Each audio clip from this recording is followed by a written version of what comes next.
zai shiga bayan mutuwa illa allati kana qabla al-maut yabniha sai gidan da yake ginawa gabanin ya mutu sai gidan da yake ginawa gabanin ya mutu fa in banaha bi khairin taba maskanuha idan mutun ya gina gidan nan da alkhairi zaman gidan zai dadi wa in banaha bi khairin khaba baniha idan mutun ya gina gidansa na lahira da ayyukan duniya munana zaman gidan zai muni yace amwaluna li dhawil mirasu najma'uha dukiyoyinmu magada muke tarawa duk abin da kake tara a duniya a nan zaka bashi wanne zai gaje shi li qurabid dahri na buniha gidaje ce kawai zamani kake ginawa inda kai ginin shekara 1000 da suka wuce an gina gidan auren ya maru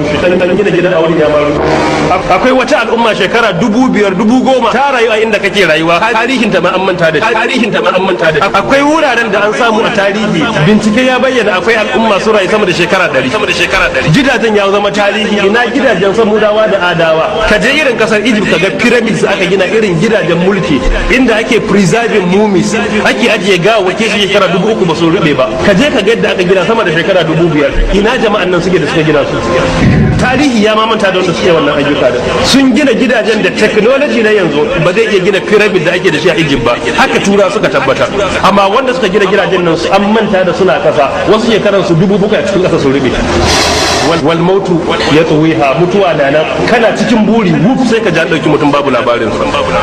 yanzu za ka rabu da mutum gobe sai a ce fa sai ka ga tek ana gaitan kan jana'izan wani me faru wallahi ya rasu hatsari ne ba hatsari haka kawai aka yi musallan tarawih da ya shiga gida ya rasu